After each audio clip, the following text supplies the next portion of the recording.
Here are our biggest predictions for the WandaVision finale.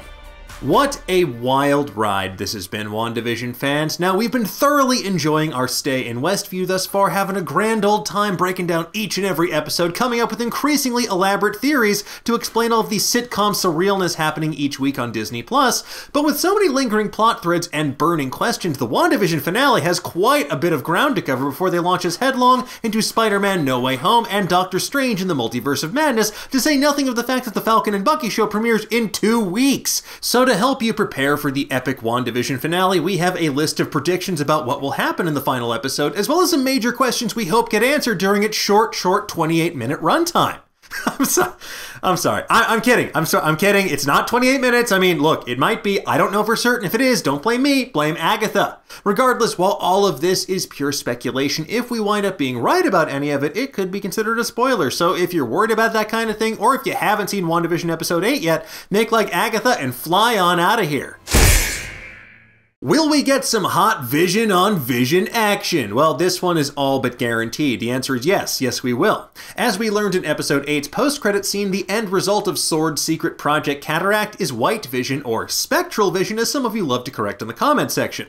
As we explained in a video earlier this week, this version of the Vision is straight out of the West Coast Avengers Vision Quest storyline and will be this cold, emotionless killing machine acting on Hayward's orders. The inevitable showdown between Wanda's baby daddy and her big saddie will likely plunge Wanda even further into the depths of despair. Will the two visions merge? Now this is interesting. While many people have speculated that White Vision and Wanda's vision will be ultimately merged through Wanda's powerful chaos magic, I just don't see that happening. It feels too convenient of a solution, and at odds with the central thesis of this show, which is all about processing grief, what it can drive us to do, and how we move on. For Wanda to heal, she must ultimately accept that Vision is gone. And while I know that no one stays dead forever in comics unless they're named Uncle Ben, I don't think that even Wanda can pull this one off, chaos magic or not. So will the Vision die again? Yes, I think he will. I think this could be the last hurrah for a little while for Paul Bettany as our favorite synthezoid. During the fight for Westview, we could easily see Vision becoming a casualty of the battle in one form or another. Wanda and company will have to stop the White Vision by any means necessary, including deactivating the Avenger's body once more. Or Wanda might end up relinquishing her control over Westview, which would in turn destroy the Hex-created Vision, as we saw happening during the end of episode 6. Either way, Wanda's gonna lose somebody else during this episode, and the Vision seems like the likeliest candidate, so it sounds like Love is going to have to persevere a little while longer. Will Billy and Tommy die? Now look, I'll be honest with you folks, as we broke down in yesterday's deep dive into this very question, things aren't looking great for these kids. I mean, canonically, physically, mentally, you name it, they're in trouble. They are currently in Agatha Harkness's clutches, they're bound to the Hex in the same way the Vision is, and they're grappling with newly developed superpowers. So while I don't think Disney would outright murder these tender little tots, we may see them disappear either as Agatha's hostages, if Wanda releases the Hex, or if one of our theories about someone like Mephisto proves to be true. However, reports of Instagram posts for the actors who play Tommy and Billy were both recently posting from a location near where Doctor Strange in the Multiverse of Madness is filming in England, so chances are they will survive this encounter, only to wind up further inside the multiverse, either as Agatha's bargaining chips, or maybe even with their mom Wanda in a far weirder evolution of the House of M style story that WandaVision has already given us, but only time will tell. Next question, will Agatha Harkness die? It is entirely possible, because while Agatha Harkness has proven she's a phenomenally powerful witch, surviving and thriving since the 17th century, she may have met her match in Wanda Maximoff, untrained though Wanda may be. Let me ask you this, have you ever taken too big of a sip of your drink and accidentally choked yourself? Well, if Agatha tries to drain Wanda of her power, popping her top like she's a carton of Yo Magic, then she may have bitten off more than she can chew, which I guess I'm mixing metaphors here, but you get what I'm saying. That said, Kathryn Hahn is so freaking good in this role, it would feel like a crime for her to only appear in this series and no other part of the Marvel Cinematic Universe. Now, our money is on Agatha figuring out how to use Wanda's powers to her advantage by either baiting Wanda into doing something to facilitate Agatha's escape, or running into the multiverse with the twins so she can prompt Wanda to chase her and leave chaos and ruin in her wake. It was Agatha all along, and I for one think that Agatha will be along for the rest of this ride. Moving on, what about Pietro? Ah yes, the multi-billion-dollar question. When we last saw Pietro, or fake Pietro, or Fietro, whatever you want to call him, he was doing Agatha's bidding and getting the drop on a snooping Monica Rambeau. Snoopers gonna snoop. Presumably Pietro and Monica will either have a big fight in which Monica escapes, or she'll be able to convince Pietro, whoever he really is, that what's happening here is wrong, and he will ultimately come to his sister's rescue. As for whether or not this is actually Quicksilver from the Fox X-Men movies, I keep going back and forth on this. Part of me wants to believe this is a version of Quicksilver pulled in from the multiverse, but it could just as easily be Jimmy Woo's missing person being puppeteered by Agatha, Senior Scratchy in human form, or Agatha's husband Ralph. Ralph, my husband Ralph. What I do think we'll see is a slow-motion action scene like the Quicksilver scenes from the Fox X-Men movies, but instead of Pietro, it's going to be Tommy, who also has super speed.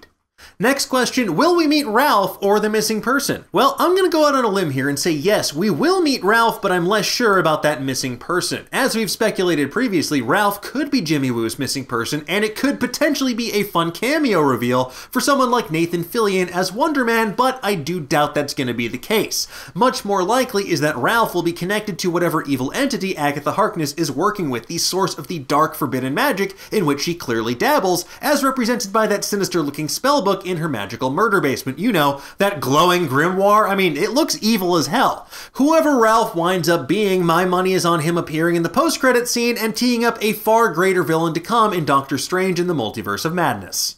So what about that big cameo, you might be wondering? Well, while I would love to hear Mark Hamill's dulcet tones as Nightmare, or Al Pacino as Mephisto, or Ian McKellen and Patrick Stewart standing on each other's shoulders in a trench coat as Professor Xavier, I'm pretty firmly in the camp that Paul Bettany was trolling everybody with his repeated assertions that a major character is still to come, and it being someone he's longed to work with all of his life. Because, as we now know, Paul Bettany will be working alongside his favorite actor in the world, Paul Bettany, in the season finale. You have White Vision or Spectral Vision, and you have WandaVision or Television, whatever you want to call him, he's going to be there twice. I guess that's 4 times. But what about that Aerospace Engineer, huh? Ah, yes, our old pal, the Aerospace Engineer, who may or may not be the Major Goodner character we met in Episode 7.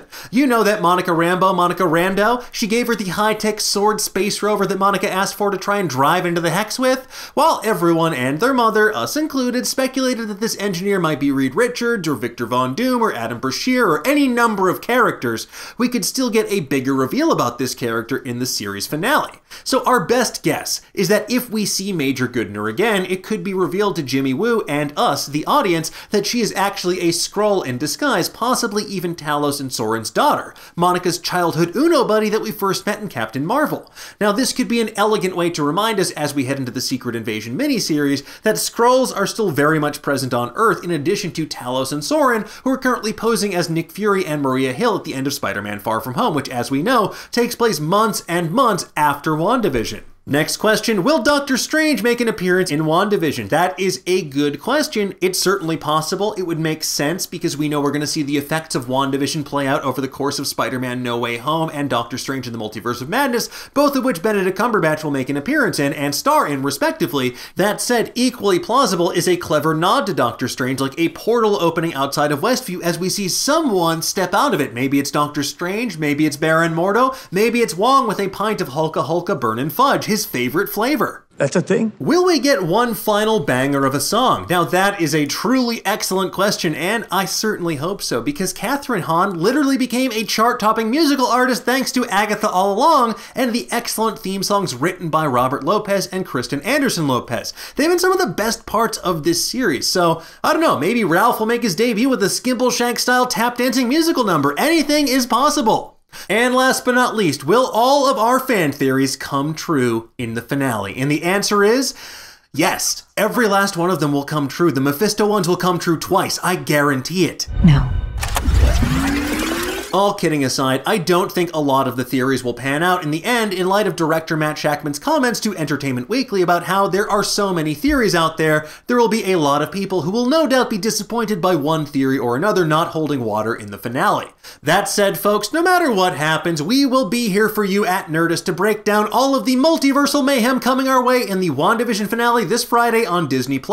In the meantime, though, tell us, what do you think is actually going to happen in the WandaVision finale? What questions do you have that we didn't ask? Is it happening in real time? Is it recorded, fabricated? I don't know, and I don't know. Let us know in the comments below, and for the latest and greatest in the world of pop culture, stay tuned to Nerdist.com.